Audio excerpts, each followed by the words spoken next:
Do modern gyms have communal showers like high school or prisons? Are there any that are a little more private? I used to go to a random gym close to home. When I finished training, I'd come home to shower so I didn't have to carry all my products, clothes or anything else. I only went into the locker room to secure my phone and wallet. Sometimes I just changed my shoes.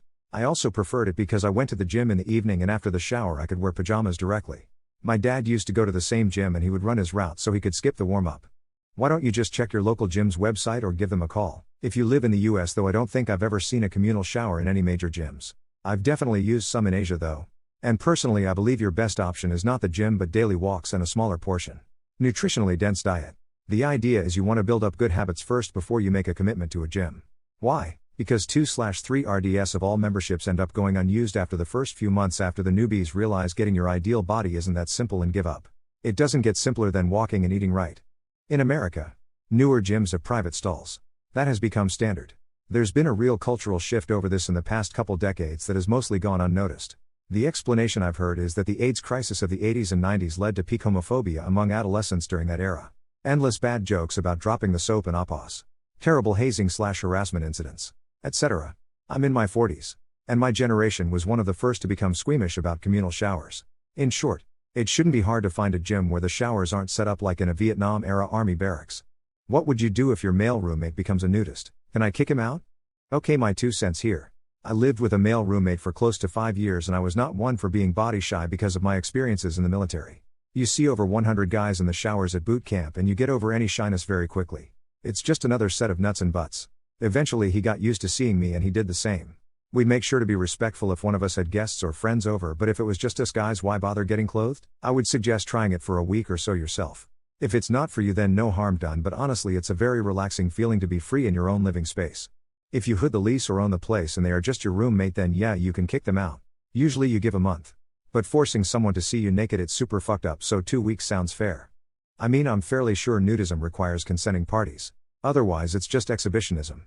If you've stated multiple times you aren't comfortable with it and he just kinda doesn't care and is okay forcing you to accept it, he's breaking some kind of laws. And it's more than likely some kind of fetish. Anyway, if that doesn't work, start making fun of his dick and see how fast he covers that shit.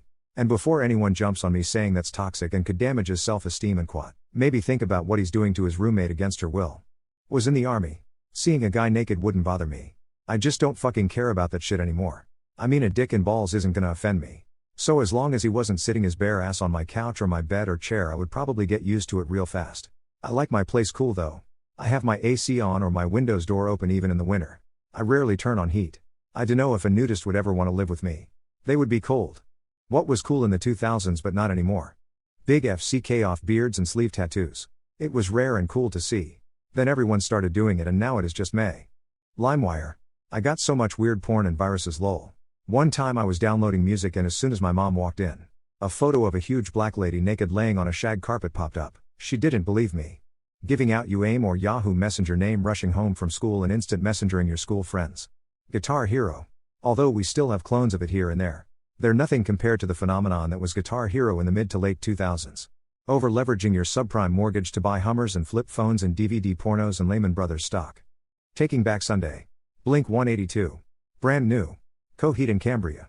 Von Dutch Hats. Paris Hilton. Limp Bizkit. For the record, I didn't like any of that stuff at the time. But it was approved in quad. Being able to type text messages ridiculously fast. Edit. Lots of replies from people who don't remember what texting in the 2000s involved. Boy bands. Frosted Tips. Gay jokes.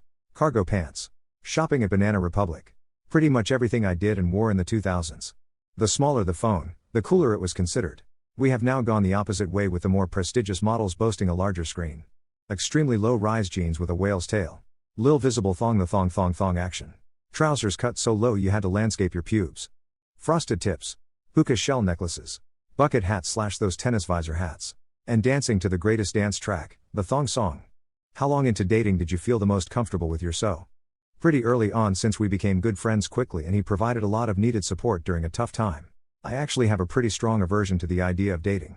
Not only is it awkward, but it's kinda fake as you put your best foot forward and hide flaws that you tend to not do with getting to know a friend.